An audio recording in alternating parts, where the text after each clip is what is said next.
kitchen, it's residential. If your customer sheet says to clean and put away dishes, make sure you do so.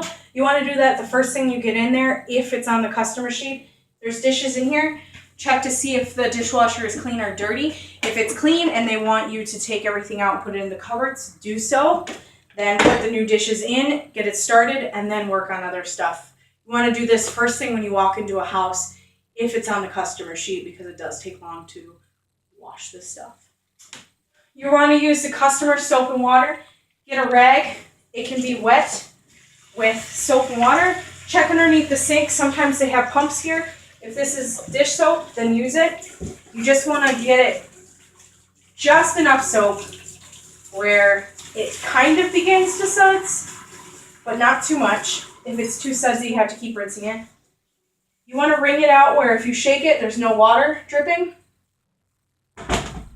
First thing you want to do is do the appliances. If the microwave is above the stove, start the microwave first. That way, if we all have to work in the kitchen, we're not on top of each other. Inside and out of microwave always gets done.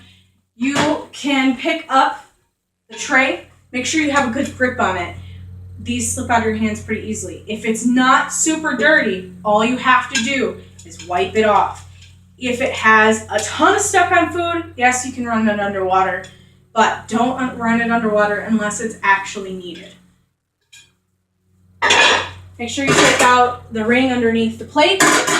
Look around for any stuck on foods, top to bottom.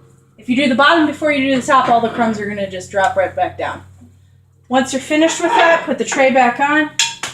Make sure it's flat and on track. Make sure the door's done. Shut it. Then you can work on your stove. Be careful if you have a gas stove that you don't bump or turn these on. The customer will be really upset if they come home and it smells like gas. So just be careful. You can move the racks, but do not put them on the counter without putting a rag underneath. Some of these are sharp and will scratch counters. You can set it on the neck, the other one very gently. Work your way up, put it back.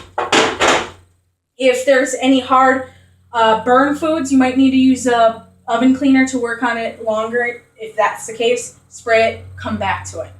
Make sure you don't forget it though. Work your way, again, if you're right-handed, once you're done with all the appliances and you make sure that you do the inside doors, just this part, we don't do inside unless it's requested, but make sure you really dig into the magnet strips. If this has hard water on it, you want to spray it with vinegar. Another first thing you want to check when you walk into a house. The longer it sits, the easier it'll be for you. Dishwasher.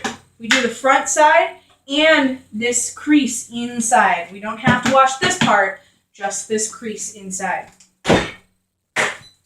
Then, once you're done with all your appliances, you work from right to left if you're right-handed. Picking the stuff up just like you would in the bathroom, wiping it all down, putting it back exactly how you found it. You don't want to put any of the crumbs on the floor. If your floor person has already came through, make sure you get the glass behind the sink if the screens aren't there. A lot of customers will do dishes and stare right out the window, and it's nice to have a clean window. Windowsill gets wiped off. The ledges on the counter gets wiped off. Light switches, outlet plates, anything on the walls gets wiped down. Coffee makers cleaned inside and out. Side. If it's a Keurig, there's a little drawer that pulls out. The silver drip pan pops out, and you will have to rinse that out. Don't forget it. Again, picking everything up, putting it back down, wiping the whole thing down, working your way all the way around. Toaster ovens, pull out the tray. Toasters, pull out the tray. We have to get the crumbs out. When you're finally finished with everything, you gotta get down and look at the counter. You'll see if you missed any crumbs by eye level the whole thing.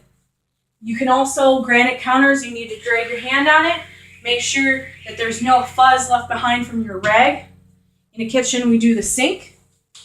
We also do the dining table. Check with your duster if the dining table is in a different room, if they cleaned it or not. That does need to get cleaned if we have to, because if some people have their kids in a different room, eat that way. If you are ready to do the sink, of course, Caddy will be with you.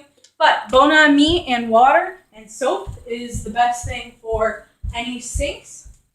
You just get the sink wet, sprinkle it on, scrub away with a wet rag. Make sure you clean the inside ring all the way down into the drain on both sides, including the black rubber piece. These get really gross and a lot of people forget it. Your rag will look dirty after you clean it, and you want to make sure it's spotless. When you're finally done, dry it out. Then if you need to, put baby oil on it to shine it up.